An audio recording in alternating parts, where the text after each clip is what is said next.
मकर राशि के मेरे प्यारे दोस्तों, आपके करियर में बड़ा ब्रेक थ्रू और लाइफ चेंजिंग मोमेंट आने वाला है। 2 जून 2026 की मध्य रात्रि पूरे 12 वर्ष के बाद देवगुरु बृहस्पति आपकी कुंडली में सबसे शक्तिशाली हंस महापुरुष राजयोग बनाने जा रहे हैं। और मकर राशि वालों, ये कोई आम इवेंट नहीं है, ये आपके लिए B2B पार्टनरशिप्स, फॉरेन अलायंसेस और मार्केट डोमिनेंस का सबसे बड़ा वेल्थ जैकपॉट है। 12 साल बाद देवगुरु बृहस्पति अपनी उच्च राशि कर्क में प्रवेश कर रहे हैं, सीधे आपके सप्तम भाव को सक्रिय करेंगे। आने वाले कुछ महीनों में कुछ लोगों को जीवन का सबसे बड़ा बिजनेस सहयोग मिलेगा, जबकि कुछ लोग गलत लोगों पर भरोसा करके नुकसान भी उठा सकते हैं। नमस्कार, मैं हूं आपका अपना एस्ट्रो दोस्त चेतन और आप देख रहे हैं स्काई स्पीक्स। तो आज हम इस गोचर को आपके mindset, psychology, career, business, finance, रिश्ते, निवेश और रिस्क मैनेजमेंट के 360 डिग्री एंगल से समझने का प्रयास करेंगे। साथ ही साथ किन तारीखों में सबसे बड़ा अवसर मिलेगा, कब सावधान रहना है, कौन से उपाय इस पूरे गोचर में आपको अधिक से अधिक लाभ दिला सकते हैं, सब जानेंगे इस वीडियो में। बने रहिए अंत तक मेरे साथ। तो चलिए पहले जानते हैं आकाश में क्या चल रहा है। 2 जून 2026 की मध्य रात्रि 1:47 पर देवगुरु बृहस्पति आपकी राशि से सप्तम भाव यानी कर्क राशि में प्रवेश करेंगे और 31 अक्टूबर 2026 अगले 5 महीने इसी राशि में अपनी उच्च राशि में गोचर करने वाले हैं। दोस्तों, आगे बढ़ने से पहले बता दूं, राशिफल हमेशा अपनी लगन और चंद्र राशि दोनों से देखें। लगन आपकी वास्तविक घटनाएं दिखाता है, जबकि चंद्र राशि आपकी मानसिक स्थिति को प्रभावित करती है। और अगर इस समय आपको वर्तमान में गुरु की ही दशा अंतर्दशा चल रही है तो इस गोचर का परिणाम कई गुना अधिक प्रभावशाली होगा। तो चलिए शुरुआत करते हैं। सबसे पहले बृहस्पति मकर राशि के लिए तृतीय और द्वादश भाव के स्वामी हैं। तृतीय भाव साहस, marketing, sales, networking, digital media, communication, business expansion और स्वयं के प्रयासों का भाव है। वहीं द्वादश भाव विदेशी कनेक्शन, अंतरराष्ट्रीय व्यापार, खर्चों का निवेश, आध्यात्मिकता, हॉस्पिटल, रिसर्च और पर्दे के पीछे होने वाले कार्यों का प्रतिनिधित्व करता है। इसलिए ये गोचर संकेत देता है कि आपकी प्रगति केवल भाग्य से नहीं बल्कि रणनीतिक नेटवर्किंग और रिलेशनशिप मैनेजमेंट से होगी। गुरु का ये गोचर आपके कोर ऑपरेशंस में एक अग्रेसिव पुश लाएगा। आपका वर्किंग मॉडल अब लोकल से ग्लोबल होने जा रहा है। आउटसोर्सिंग या विदेशी क्लाइंट्स के जरिए आपके बिजनेस में एक बड़ा कैपिटल इनफ्लक्स देखने को मिलेगा। कई लोगों को विदेश से क्लाइंट, विदेशी कंपनी से offer, international trade, online business या डिजिटल प्लेटफॉर्म से लाभ मिल सकता है, लेकिन साथ ही साथ खर्च भी बढ़ेंगे। याद रखिए, रेवेन्यू बढ़ने और वेल्थ बढ़ने में अंतर होता है। इस गोचर में कई लोग कमाएंगे खूब, लेकिन बचा पाएंगे कितना, ये असली परीक्षा होगी आपकी। सप्तम भाव जहां गुरु स्वयं गोचर कर रहे हैं, जहां हंस योग बन रहा है, सप्तम भाव आपका व्यापारिक साझेदारी, जीवन साथी, client, contracts, public dealing, market connection का भाव माना गया है। उच्च का गुरु यहां बैठकर हंस महापुरुष राजयोग बना रहा है। ये प्लेसमेंट आपकी ब्रांड इक्विटी को रातों रात आसमान पर ले जाएगी। जो वेंडर्स या इन्वेस्टर्स कल तक आपको भाव भी नहीं दे रहे थे, वो आपके साथ ज्वाइंट वेंचर साइन करने के लिए लाइन में लगेंगे। जॉब करने वालों के लिए ये एक ऐसी स्ट्रेटेजिक लीडरशिप पोजीशन का ऑफर लाएगा जहां आपको पब्लिक डीलिंग या बड़े क्लाइंट्स को हैंडल करना होगा। ये स्थिति बताती है कि आपकी सफलता अब मैं से नहीं बल्कि हम से बनेगी। यदि आप व्यापारी हैं तो बड़ी डील, रणनीतिक पार्टनरशिप, संयुक्त निवेश या नए ग्राहक मिलने के योग हैं। यदि नौकरी में है तो नए मैनेजर, वरिष्ठ अधिकारी या महत्वपूर्ण क्लाइंट आपकी ग्रोथ का कारण बनेंगे। अविवाहित लोगों के लिए विवाह के मजबूत प्रस्ताव आएंगे, लेकिन एक महत्वपूर्ण चेतावनी भी है। गुरु उच्च का है, इसलिए लोगों पर अधिक विश्वास भी करवाएगा। तो हर मुस्कुराने वाला व्यक्ति आपका हितैषी नहीं है, इस बात का ध्यान रखें। अब सप्तम भाव से गुरु की पंचम दृष्टि आपके लाभ स्थान पर पड़ेगी। आय के नए स्रोत बनेंगे, बिजनेस ग्रोथ होगी, नेटवर्क विस्तार के अवसर बनेंगे। गुरु की 7वीं दृष्टि सीधे आपके लगन पर पड़ेगी। आपका व्यक्तित्व, आपकी निर्णय क्षमता, आत्मविश्वास, सार्वजनिक छवि मजबूत होगी और गुरु की नवम दृष्टि तृतीय भाव पर पड़ेगी।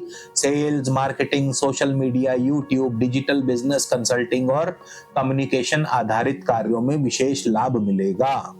जो लोग लंबे समय से अपनी पहचान बनाना चाहते थे उनके लिए ये समय ब्रांड बिल्डिंग का रहेगा। दोस्तों 15 जुलाई से 9 अगस्त तक गुरु अस्त भी हैं और इस अवधि में बड़े निर्णय को दोबारा जांचना आवश्यक होगा। नई पार्टनरशिप, बड़े निवेश, कानूनी अनुबंध और विस्तार योजनाओं में अतिरिक्त सावधानी बरतें। जो चीजें बाहर से आकर्षक दिखेंगी उनके अंदर हिडन क्लॉजेस भी हो सकते हैं, इसलिए ध्यान रखें। अब एक बात और बता दूं आगे बढ़ने से पहले, गोचर कितना भी अच्छा हो, कितना भी बुरा हो, लेकिन उसका अंतिम निर्णय आपकी अपनी व्यक्तिगत कुंडली और दशा अंतरदशा पर निर्भर करता है। इसलिए कोई भी बड़ा ब्लाइंड रिस्क लेने से पहले अपनी कुंडली का 1-to-1 कंसल्टेशन बुक करवाएं और साथ ही साथ अपनी 3, 6 या 12 महीने की स्ट्रेटेजिक रिपोर्ट भी प्राप्त करें। नंबर स्क्रीन पर दिया है। कई बार बिजी होने के कारण अगर मैं फोन ना उठा पाऊं तो आप अपना मैसेज व्हाट्सएप पर ड्रॉप कर दीजिए, समय मिलते ही आपको रिप्लाई जरूर करूंगा। अब बढ़ते हैं आगे। अब गुरु के इस गोचर का नक्षत्र वाइज एनालिसिस शुरू करते हैं। तो 2 जून से 18 जून गुरु जो है स्वयं अपने पुनर्वसु नक्षत्र में होंगे। तो ये पूरा चरण नई शुरुआत का है। रुके हुए कार्य दोबारा शुरू होंगे, पुराने क्लाइंट्स वापस आ सकते हैं। जो लोग बिजनेस विस्तार की योजना बना रहे हैं उन्हें नए अवसर दिखाई देंगे। साइकोलॉजिकल रूप से आत्मविश्वास बढ़ेगा, भविष्य के प्रति आशावादी सोच आपकी मजबूत होगी। ये फेज विशुद्ध रूप से कैपिटल एक्सपेंडिचर और एग्रेसिव नेटवर्किंग का है। बिजनेस एक्सपेंशन के लिए आपको अचानक बड़ी यात्राएं करनी पड़ सकती हैं। आपका पैसा मार्केटिंग, डिजिटल फुटप्रिंट बढ़ाने या किसी विदेशी वेंडर को एडवांस देने में खर्च होगा। ये खर्चा नहीं, आपका निवेश है। 18 जून से 18 अगस्त तक गुरुदेव पुष्य नक्षत्र शनि के नक्षत्र में रहेंगे और मकर राशि के लिए शनि आपके लग्नेश और द्वितीयेश हैं। तो यहां से वास्तविक धन निर्माण शुरू होगा। आपकी पिछली पार्टनरशिप्स और नेटवर्किंग अब सीधे लिक्विड कैश में कन्वर्ट हो सकती हैं। आपके बैंक बैलेंस में एक जबरदस्त उछाल आएगा। आप कोई नई कमर्शियल प्रॉपर्टी या फिक्स्ड एसेट एक्वायर कर सकते हैं। बिजनेस स्ट्रक्चर मजबूत करने, टीम बनाने, सिस्टम को विकसित करने, दीर्घकालीन निवेश की योजना बनाने का बहुत ही सही समय है। ये जो फेज है slow but solid wealth building का है। हालांकि 15 जुलाई से 9 अगस्त तक गुरु अस्त रहेंगे, इसलिए बड़े निर्णय में अतिरिक्त सावधानी जरूरी है। 18 अगस्त से आगे गुरु जो है आश्लेषा यानी बुध के नक्षत्र में रहेंगे। बुध आपके छठे और नवम भाव के स्वामी हैं। तो ये जो चरण होगा कंपटीशन जीतने, करियर में ग्रोथ, इंटरव्यूज में सफलता, कॉर्पोरेट प्रमोशन और नई स्किल से लाभ दिलाने वाला है। इस समय में आप अपने कॉर्पोरेट डेप्ट या पुरानी लाइबिलिटीज को पूरी तरह खत्म करेंगे। आपका लक फैक्टर आपकी एनालिटिकल स्किल्स के साथ मिलकर आपके कॉम्पिटिटर्स को मार्केट से आउट कर देगा। जॉब प्रोफेशनल्स को इस समय किसी विदेशी कंपनी या हायर मैनेजमेंट से सीधा प्रमोशन लेटर भी मिल सकता है। लेकिन आश्लेषा की प्रकृति रणनीतिक और रहस्यमयी होती है।